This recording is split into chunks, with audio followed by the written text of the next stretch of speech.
protein dito sa Costco. 6.49 ito. Yeah, 6.99. Hello. Ayan.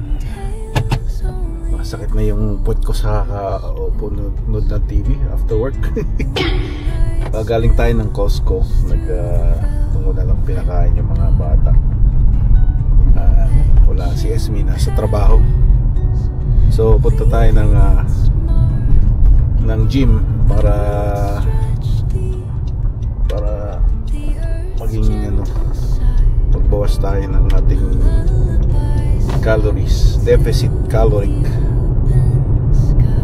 bawas. Yan. So yan, 8:13 ng gabi. So tayo ng gym hanggang 9:30. Tapos bilis naman ito tayo. Ay, sorry.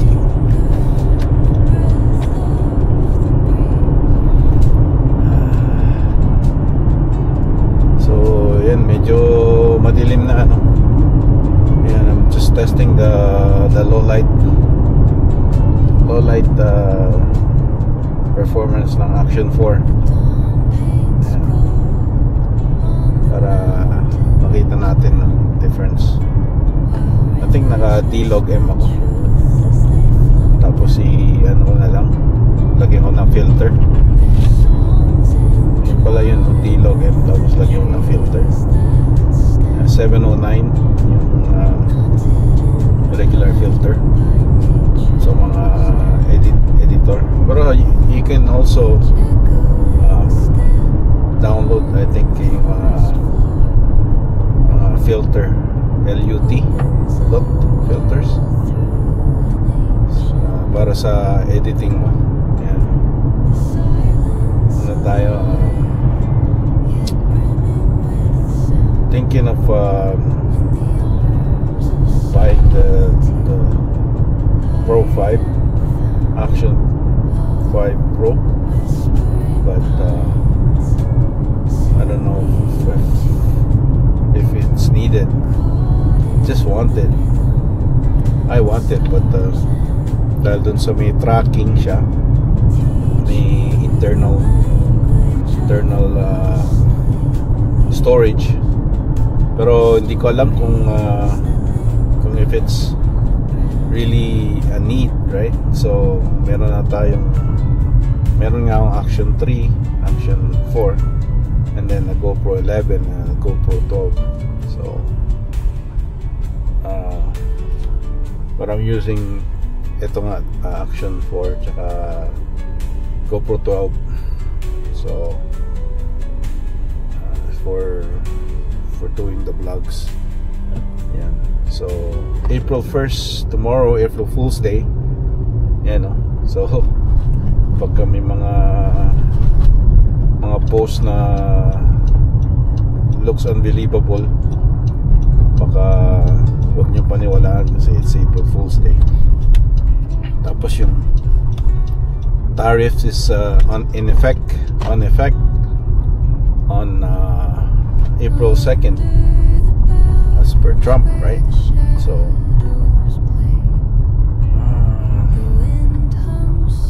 marami akong narinig na nawawala ng sa news lang naman ako nagbe-base, but I don't know anybody who's getting laid off. So yeah, mga news is saying na maraming naapektuhan, right? So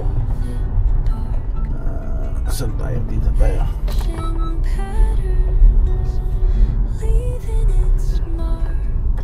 Wala ta rito.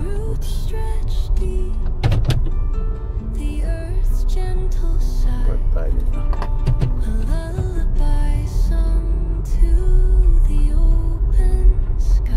Park tayo rito. Forward na lang. Yeah. See you later. The next day. Good morning. mga kabayan. Basta na. Turn right onto Queensway. Yan, meron tayong guidance. Kasi hindi natin sigurado yung mga direction. Ano ngayon 2 degrees, 8 o'clock. Tuesday? Yeah, Tuesday morning. Continue on Queensway for 800 meters. Yeah. That's natin. Narinig nyo kung saan. Tingnan natin. I-turn off natin kasi for privacy reasons. Yeah. So, lapit na election, no? We're gonna have some changes. Let's vote conservative. Liberals is gonna just put this country in the drain. Wala silang. It's gonna be the same. Mark Carney is the same advisor since 2020, right? Ni Justin Trudeau. So he became unpopular, si Justin Trudeau, right? Kaya pinalit si Carney, which is the same head. This is the top advisor, World Economic Forum, elitist, globalist. His agenda is mostly for the World Economic Forum, no? Yung mga carbon tax, fight climate change, which is in a way good, but in Canada no good, because ang climate ng Canada is just compared sa population ng ibang bansa like China or US, it only accounts for 2% of the climate changes, no? So there's no reason for the government, Canadian government, to tax the Canadians price of carbon because of that, right? So I don't know why.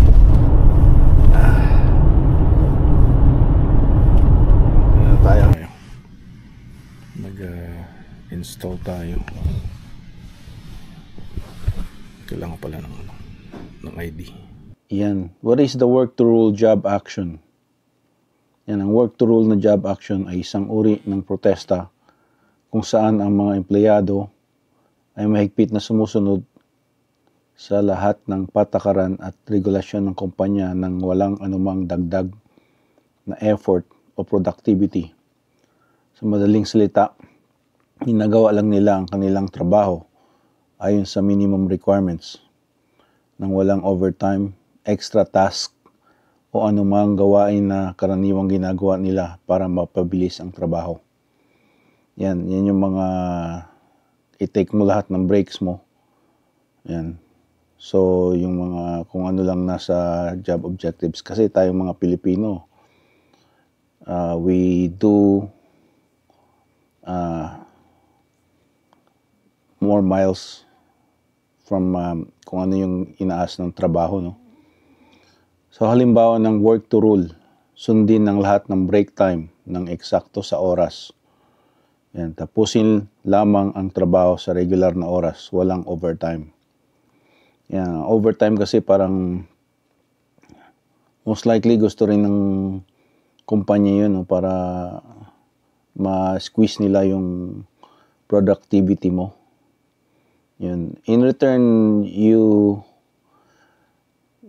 get paid like time and a half or double time. It depends. Pag double time is, I think it's after 10 hours or over 44 hours. Parang ganun sa mga iba-ibang company policies ang may mga ganun. Yan. So ngayon ba gusto ng overtime dahil nga more money, right? But usually if you go over 10 hours more overtime, it just goes half of after more than 10 hours of overtime, it goes half sa taxes, no? So that's when you have to put it in RSP so you can get it back, because para hindi ka dun sa bracket na mas mataas ang tax mo. Yan. Tapos iwasan ng mga gawain na hindi kasama sa job description. Isa rin yun, no? Yung kung ano lang yung nasa job description lang, yun lang gawin mo. Pagka may ibang task, kunwari job description mo is just to fill in data entry, ganyan kunwari. Pero kailangan mo ng extra research, ganyan, no? Na kailangan mong kunin yung mga iba pang data, like maybe telephone number and email address. So gawin mo lang yung name and phone number, pero hindi mo na, kasi hindi naman ina-ask. So yung mga ganun klase ba. Sundin ang lahat ng safety procedures at protocols kahit na ito ay nagpapabagal sa trabaho. Yan. So kasi nga yung mga ano mo, gaya kami, technician, parang nangyayari na rin, naging IT na rin kami. So yung mga IT jobs, IT requirements, pwede mong hindi gawin dahil your job description is just to maintain and repair the machine, right? Pagka may mga, say, extra scan to email, we cannot try not to do that. Bakit ginagawa ang work to rule? Para ipakita sa management kung paano sila umasa sa extra effort ng mga empleyado. Yan. Kasi kung ginagawa mo noon, tapos ngayon kailangan mo ng raise, ay ayaw nila magbigay ng raise. So parang ka lang, lie low ka sa pag output mo, yung procedure, production mo. So para magkaroon ng pressure sa kumpanya na makikipag-negosasyon sa magandang kondisyon. Yan. Kaya ginagawa ang work to rule para maiwasan ng full-blown strike habang nagpapakita pa rin ng protesta. Ginagamit ito kapag gusto ng empleyado na iparating ang kanilang hinaing, pero ayaw nilang mawalan agad ng kita dahil sa full work stoppage. Nasa ganitong klase ba kayo ng job action ngayon? Well, kami, we are doing a uniform ban. We're using our uniform to go to work. Nagbibigay kami ng flyer. And then the next one will be a picket line. Yan. Pero pwede kong iyan ito, work to rule. Bukod sa work to rule, may iba pang uri ng job action na maaring gawin. Depende sa intensity ng protesta at sa strategy ng inyong grupo. Yan, narito ang ilang options. Go slow down. Tulad ng work to rule, pero mas matindi. Sinasadyang bumagal sa trabaho upang mabawasan ang output. Halimbawa, sa manufacturing, maaring magtagal ng proseso sa pagsunod sa bawat maliit na detalye ng quality control. Yan. Yan, overtime ban, kagaya sa amin, uniform ban. Tumangging magtrabaho ng lampas sa regular na oras. Mainam ito kung umaasa ang kumpanya sa overtime upang maabot ang production targets. Yan sa mga car manufacturing, minsan mayroong order na kailangan abutin mo sa tamang time. May deadline. So, pwedeng ang mga empleyado ay hindi gumawa ng overtime para hindi ma-meet ang deadline sa timeline ng kumpanya, no. Meron ding rotational strikes. Hindi lahat ng empleyado ay sabay-sabay magwewelga, kundi salitan para hindi tuluyang magsara ang operasyon. Halimbawa, isang department lang ang nag-strike sa isang araw, tapos iba naman kinabukasan. Yan, sit-down strike.